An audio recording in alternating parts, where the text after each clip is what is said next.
Yo guys, selamat pagi. Welcome back with me, Koko Driver.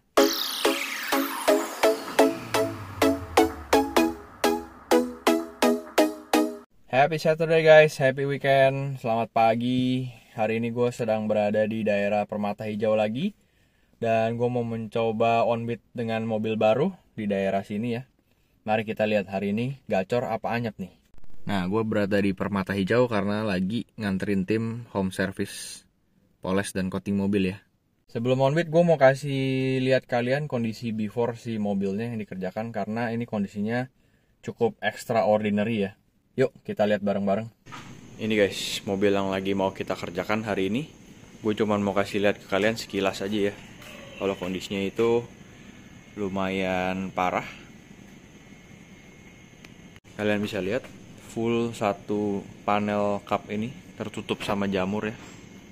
Lanjut ke bagian kaca juga banyak noda jamur kayak gini nih. Sampai ke bagian belakang, sampai ada meleran air gini berkerak guys. Dan emblemnya juga kayak gini nih, keraknya berkapur. Seperti yang gue pernah bilang kemarin-kemarin ya, kalau kerak hanya kotoran atau kerak tanah itu nggak akan putih-putih seperti ini nih.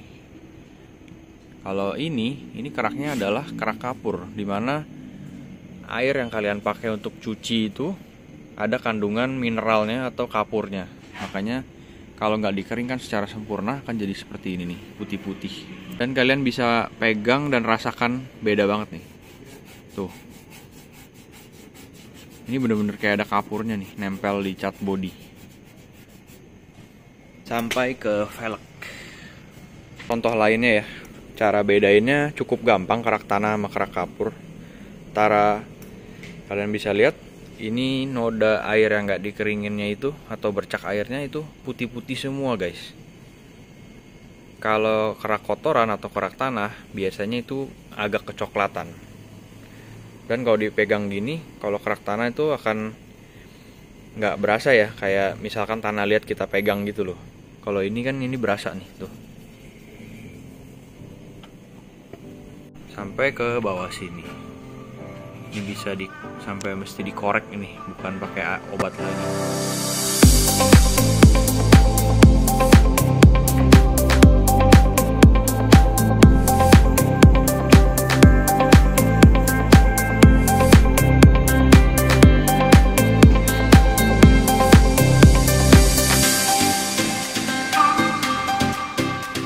Jadi kayak gitu kondisi mobilnya sebelum dikerjakan. Kondisi seperti itu diakibatkan karena terlalu sering dicuci dengan metode yang salah.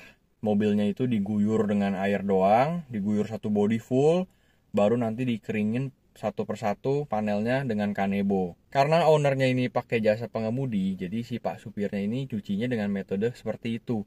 Metode pada umumnya ya. Jadi mereka guyur dulu full satu body, terus baru dikeringin lagi dari awal. Padahal, kalau kalian guyur dulu satu body, begitu kalian lagi ngeringin cup, itu air-air di panel yang lain akan keburu mengering. Dan jika rumah kalian itu airnya itu banyak mineral, seperti kasus hari ini nih, jadinya berakibat banyak kerak kapur dan noda jamur bercak-bercak air di seluruh eksterior mobil. Makanya gue mau kasih tips sebagai detailer ya. Jika kalian memang malas merawat mobil atau malas cuci mobil, lebih baik kalian cuci mobil itu jarang. Misalkan let's say 1 minggu sekali, tapi sekali cuci itu proper. Atau jika kalian memang benar-benar mager untuk cuci mobil sendiri, lebih baik setiap seminggu sekali kalian bawa mobil kalian cuci di tempat cucian, di car wash. Tapi tentunya bawa ke tempat cuciannya juga yang jangan terlalu sembarangan ya. Benar-benar ke tempat cucian yang cukup recommended lah. Dengan begitu akan lebih meminimalisir timbulnya bercak air atau jamur atau kerak seperti yang bisa kita lihat di mobil tadi tuh. Kesimpulannya gue bisa kasih tips, lebih baik kalian jarang cuci mobil, tapi sekali cucinya itu metodenya proper atau dibawa ke tempat cucian yang proper juga. Dibanding kalian tiap hari cuci mobil tapi dengan metode yang salah. Dengan seperti itu akan lebih cepat menimbulkan bercak air atau kerak-kerak kotoran di sela-sela mobil. Segitu dulu tips untuk perawatan mobilnya ya. Sekarang gue mau on-beat, tapi seperti yang kemarin gue bilang, mobil yang gue pakai sekarang ini Nissan March itu audio sistemnya kan cukup crappy. Jadi sebelum Onbeat, kebetulan kemarin gue cari-cari di marketplace, di dekat sini tuh ada toko audio yang menjual head unit copotan bekas Nissan March. Mereknya tuh cukup high-end dari Kenwood. Nah, gue akan coba memperbaiki audio sistem mobil ini dulu. Jadi nanti sambil nyetir tuh gue bisa dengerin lagu tipis-tipis dengan nyaman gitu, dengan enak. Ini head unit sebelumnya ya. Dari head unitnya itu Android dan mereknya cukup, kalau boleh gue bilang, low to middle end lah ya. Jadi kualitas suaranya tuh agak kurang menurut gue pribadi. Coba kita dengerin dulu ya, kita tes. Kita tes ya. Gue setel musiknya dengan software Apple Music dan formatnya sudah lossless. Coba gue yang ku penam, ku tenggelamkan di hati. Gak tahu ya di kalian itu kedengaran banget apa enggak bedanya nanti. Tapi yang gue rasakan itu, nah ini kalau vokal dan clarity dan treble-nya masih bisa dibilang oke lah. Tapi guys, begitu masuk ke, nah, dentuman bass, itu bassnya tipis banget. Dan apa ya, tipisnya tuh bener-bener kayak low end banget deh. Sedangkan kemarin gue setel di Mitsubishi Mirage gue yang lama dengan lagu yang sama dan format yang sama, tapi head unitnya original bawaan si Mirage. Itu dentuman bassnya sangat-sangat empuk dan clarity-nya lebih keluar, vokalnya lebih jelas. Makanya hari ini gue mau jajanin si Mirage lagi, gue mau jajanin si March ini lagi dengan ganti head unitnya dulu. OTW guys. Wah, ternyata belum buka dia, masih di rumah. Ya udah, kita ini dulu lah ya, kita tunggu dulu. Oh ya, di video review mobil ini Nissan March banyak yang nanyain emang masih bisa untuk daftar go-kart dengan mobil tahun 2014. Sebenarnya jujur aja dulu waktu pertama kali daftar itu syaratnya usia mobil 8 tahun dari tahun pendaftaran ya. Berarti kan tahun ini 2023, berarti harusnya minimal mobilnya itu tahun 2015. Jujur aja gue juga lupa kemarin, bener-bener habis beli ini mobil, habis ngambil, gue baru inget, oh iya ya, kan 2023 dipotong 8 tahun kan 2015 ya, apa masih bisa? Dan gue pun juga jadi bertanya-tanya dan deg-degan. Akhirnya gue coba tetap tambahin aja mobil tambahan di aplikasinya ya, di GoPartner sama GrabDriver. Kemarin itu statusnya masih in review. Nah, untuk menjawab pertanyaan kalian, apakah masih bisa mobil tahun 2014 jadi taksi online? Kita lihat bareng-bareng ya. Gue pun ini belum tahu nih hasilnya apa nih. Apakah ditolak mobilnya atau bisa dipakai? Yuk kita lihat. Oke, kita cek dulu dari Gokar ya. Kemarin sih udah gue daftarin mobil ini, udah ikutin syarat-syaratnya, dan wih, platnya udah berubah guys. Mantap, mantap, mantap. Bisa nih berarti nih. Tuh, weh, bisa. Nih dari Gokar bisa ya. Sekarang kita cek GrabCar. Mari kita cek settings. Dan wih, bisa guys, platnya udah berubah juga. Tara, sudah registered Nissan March. Mantap. Oke, jadi jawabannya bisa ya. Untuk mobil tahun 2014 masih bisa daftar Gokar dan didaftarin di Gokar dan Grab. Tapi kayaknya kalau untuk daftar baru itu nggak bisa ya, minimal 2015. Kalau untuk penambahan mobil itu berarti masih bisa nih guys, 2014. Dan gue lihat di pilihan situnya juga pas mau registrasi mobil baru, itu ada pilihan tahunnya tuh sampai ke mobil 2008. Tapi gue nggak tahu deh kalau beneran beli mobil yang 2008 itu, kalau kita coba daftarin tambahan mobilnya akan tetap diterima apa enggak, gue nggak tahu deh. Mungkin nanti kalau ada rezeki lebih kita coba ya. Gue beli mobil tahun 2008, gue coba daftarin di Gokar dan Grab. Terus ada yang nanya juga kalau untuk ganti mobil itu daftar ulang atau tinggal nambahin. Kalau di gue sih tinggal nambahin aja. Jadi kita, kalau gue baca di sini, kita punya 3 slot mobil tambahan. 3 slot mobil total. Jadi kalian tinggal nambahin aja mobil baru kalian di aplikasinya, nggak perlu daftar ulang. Nah, daftarin mobilnya udah berhasil. Sekarang kita tes online aja dulu ya, karena toko audionya itu ternyata buka di jam 9. Ini gue sambil nyari orderan searah deh ke situ, soalnya ke area Taman Puring Cilandak situ lumayan jauh. Siapa tahu dapat kan, jadi nggak ngosong. Dan sekalian kita ngetes, daftarin mobil baru, apakah pengaruh ke orderan dan apakah pengaruh ke sistem atau kemana-mana, kita lihat aja. Aduh, masih Fairmas ternyata ya. Kita coba yuk pakai ini iseng. Oh, ternyata kalau gagal beberapa kali tetap boleh online nih. Coba kita cek ya, lanjut online. Yep, bisa guys. Oke, sambil nyari orderan searah, kita sambil melipir-melipir juga lah. Gue mau sarapan di McDonald sana juga nih.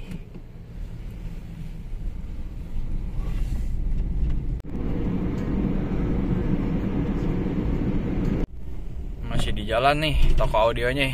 Kita sarapan dulu. Tak lain tak bukan, kita sarapan di McDonald's. Nah kan guys, sambil ngeliatin si merah. One eternity later. Alright, udah selesai makan, langsung menuju toko audio dulu ya. Ini notifikasi bensin terlalu early ya.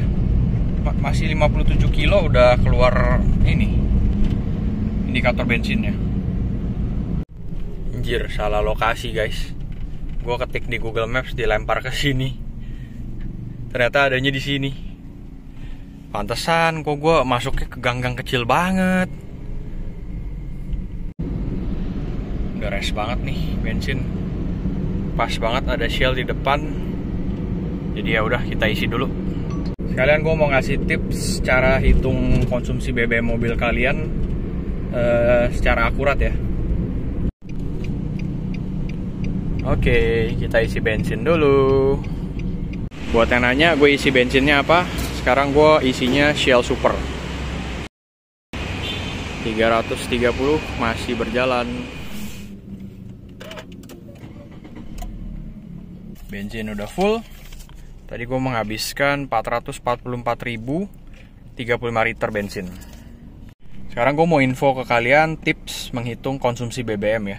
Tahap pertama, isi BBM mobil kalian full sampai sensor bilangnya ya. Jadi begitu sensornya kena, plek, udah sampai situ aja. Jangan ditambahin sampai luber, jangan kurang dari sensor. Pokoknya full sensor. Jadi dia bener-bener full di sensor ininya, tangkinya. Lalu kita nolin odometernya. Oke, setelah nolin odometer atau trip A-nya, kalian pakai dulu mobil kalian 1-2 hari. Lalu nanti kalian setelah hari kedua misalkan kalian isi lagi BBM-nya full sampai sensor lagi. Jadi nanti akan kelihatan kalian habiskan berapa liter bensin selama 2 hari itu. Let's say 2 hari itu kalian menempuh jarak 100 km ya. Terus kalian menghabiskan 10 liter bensin. Berarti cara hitung konsumsi BBM mobil kalian tuh lumayan gampang.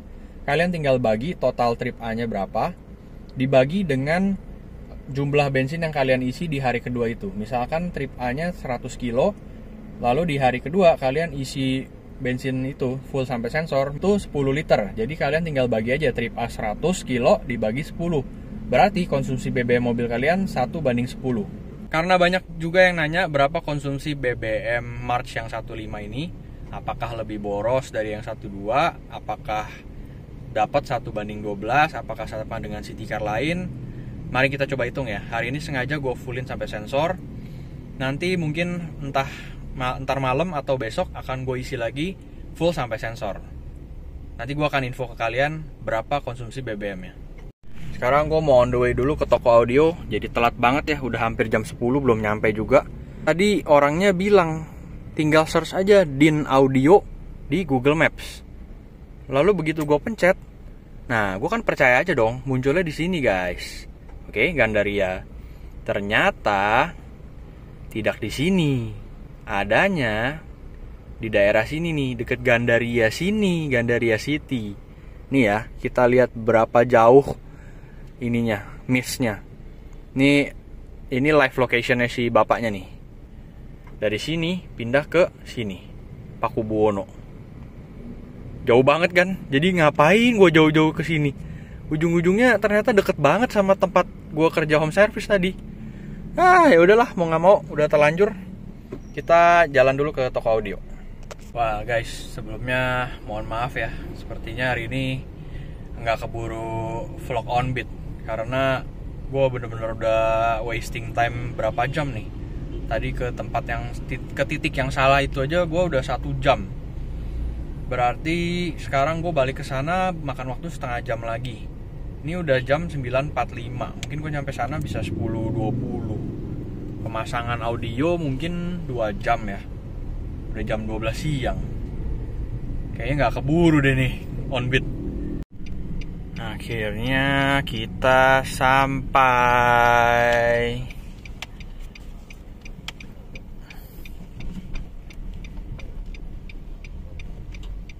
Langsung kita proses ganti.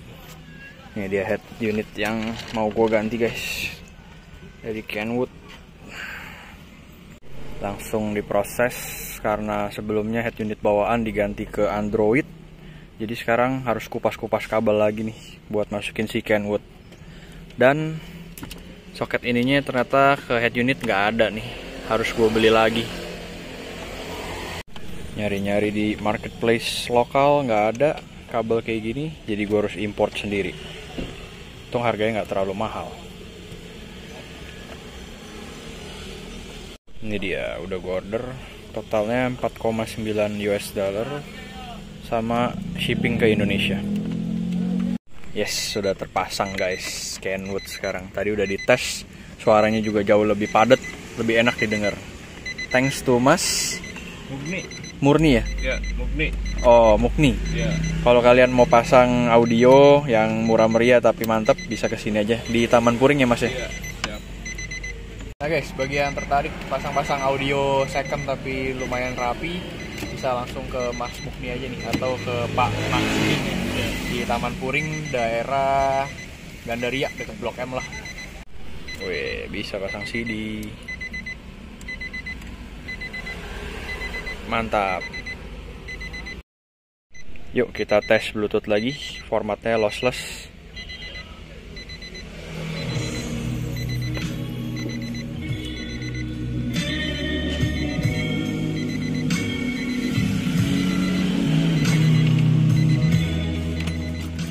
Unit udah beres. Saatnya balik ke tempat kerja ya, karena karyawan udah pada jamnya makan siang nih. Ternyata deket banget guys, dari sini ke sini doang. Ngapain tadi gue muter-muter sampai Gandaria ya? Kocak, cuma 5 menit dari tempat gue kerja. Sampai di rumah customer guys. Setelah ganti head unit ini, gue merasa cukup puas ya, karena suaranya jadi lebih padat, nggak kayak sember gitu. Terus clarity-nya naik, walaupun bassnya tetap tipis dan bikin sakit kuping. Kemungkinan dikarenakan dari panel door trimnya ini yang bergetar. Kayaknya harus pasang peredam, sama harus ganti juga speaker mid bassnya, atau mungkin nanti gue tambah dengan subwoofer kolong ya. Sedikit tips juga buat kalian yang mungkin mau upgrade audio. Sedikit tips dari gue ya, si Newbie Tall ini yang kupingnya mungkin agak sensitif ya. Gue selama ini hobi audio yang standar. Biasanya kalau gue mau upgrade audio mobil, nomor satu yang paling gue lakukan adalah upgrade kualitas audionya dulu. Maksudnya kualitas lagu yang di playnya nih. Misalkan kalian biasa play dari lagu downloadan, free downloadan gitu ya, yang bitrate-nya mungkin 128 kbps, terus kalian download secara free. Itu biasanya kan kualitasnya masih di bawah standar. Nah, kalian coba dulu upgrade kualitas audio yang di playnya dengan mungkin join yang kayak Apple Music gini, karena dia menyediakan format audio yang lossless. Bahkan kadang-kadang ada beberapa lagu yang formatnya tuh high resolution lossless. Gila nggak? Lossless aja udah bagus, gimana yang high res lossless coba? Sebab berapa kali gue coba di mobil standar, gue coba bandingkan dengan orang yang ngeplay di lagunya itu dengan format biasa ya, free downloadan. Terus gue bandingin dengan format yang lossless atau bahkan yang high res. Itu bener-bener berbeda jauh. Yang tadinya speaker bawaannya itu sebenarnya bagus, kalau kalian play dengan format yang jelek, format audionya jelek, itu speakernya jadi ikutan jelek. Nah, begitu upgrade format audionya, itu langsung kentara banget bedanya. Kemarin kejadian itu terjadi di Mirage. Dengan head unit bawaan, itu biasa istri gue kan suka, dia yang lebih suka bawa ya. Dia tuh play kadang-kadang dari Spotify atau dari YouTube dan lain-lain yang formatnya mungkin format standar. Dia bilang kok audionya agak jelek banget ya. Terus gue penasaran lah, gue coba play dengan Apple Music yang formatnya lossless. Dan hasilnya dia sendiri pun langsung, iya ya beda banget. Bener-bener suaranya jernih dan dentuman bassnya tuh enak, empuk. Nah, cara itu berhasil di Mirage gue kemarin, tapi sekarang tidak berhasil di March. March yang ini gue udah play, gue tuh suka dengerin lagu di mobil ya, dan gue play pakai yang format lossless, itu nggak nolong. Kemarin gue pikir dari head unitnya yang Android. Jadi sekarang gue ganti ke head unit bawaan March yang 2017, yaitu mereknya Kenwood DDX ya. Ada improvement sedikit di bagian clarity, di bagian vokal, terus suaranya juga jadi lebih padat, nggak sember. Tapi ternyata dentuman bassnya tetap tipis. Jadi nextnya mungkin gue akan coba ganti speaker mid bassnya atau tambahin pakai subwoofer kolong. Jadi gitu ya tips buat kalian yang mau upgrade audio mobil, cobalah upgrade di format audionya dulu. Kalau format audionya itu ternyata nggak nolong, coba ganti head unit mobilnya dengan yang lebih high end, yang memang head unitnya tuh benar-benar memproduksi di bidang music gitu, di bidang audio. Jangan pakai head unit yang Android gitu, karena head unit Android itu kan made in China dan biasanya mereka itu nggak fokus ke esensi si head unit. Yang dimana esensi kita pakai head unit kan untuk bisa dengerin lagu gitu. Sedangkan head unit Android yang made in China tuh biasanya karena mereka terlalu kebanyakan fitur ini ono, GPS lah, mirroring lah, apa lah, segala macem dah. Mereka lupa sama esensinya si head unit itu sendiri. Makanya berapa kali gue tuh beli mobil bekas ya, kalau head unit itu udah Android pasti langsung gue ganti, langsung balikin ke head unit standar bawaan si mobilnya. Dan yang standarnya itu maksudnya, kalau standarnya kayak gini kan Kenwood tuh kan lumayan high end ya, memang dia fokus di audio, pasti langsung gue ganti. Jadi jangan langsung waste money untuk ubah-ubah speaker segala macam ya. Cobalah dulu dari format audionya kalian improve, terus dari head unitnya ganti. Siapa tahu kan ternyata speaker bawaannya tuh memang udah mantep, cuman formatnya aja yang kurang ini, atau si head unitnya yang kurang mumpuni lah. Siapa tahu setelah upgrade 2 itu speakernya langsung bekerja secara optimal dan suaranya langsung enak. Terakhir kalau 2 tadi itu nggak nolong, barulah kalian main ke speaker. Misalkan kalian ganti mid bassnya, atau pasang yang 3-way yang ada mid range-nya, ada tweeternya, atau bahkan kalian pasang subwoofer. Kan subwoofer ada 2 ya, ada yang kolong sama subwoofer belakang. Yaitu terserah dari preferensi kalian aja. Ganti head unit juga selain ningkatin audio, ini ningkatin tampilan juga loh. Jadi kayak OEM look gitu, rapi gitu kelihatannya. Sekian tips dari gue ya, si New Beetle ini. Kalau ada yang salah mohon dikoreksi, kalau ada yang kurang ditambahin aja. Sekarang gue mau cek mobil yang lagi dikerjain. Yeay, udah selesai coating layer. Berapa Ndra? 1. Tinggal nunggu 2. Oke, ini lagi makan siangnya, asik banget ya. Yo man. Lagi pada makan siang. Sekarang kita cek dulu ya. Tadi kap mesin full jamur, sekarang sudah kinclong seperti baru. Velg juga sudah dibersihkan. Mantap, kinclong lagi guys. Lanjut ke kaca. Sudah bening dan licin. Terus bagian belakang, kalau kalian ingat di sini banyak meleran air tadi ya. Sekarang sudah bersih. Terus di logo-logo juga udah bersih. Sampai ke bagian plat nomor. Tadi di sini kerak kapurnya menumpuk sekali, sekarang sudah bersih.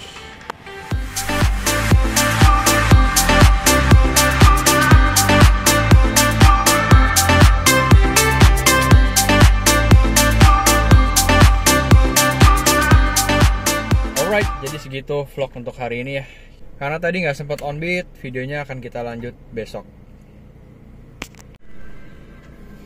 Ya guys, udah hari kedua nih. Sekarang gue mau isi bensin mobil gue ini full sampai sensor untuk ngasih unjuk ke kalian berapa sih konsumsi BBM dari si Nissan March 1500. Kita isi Shell lagi guys.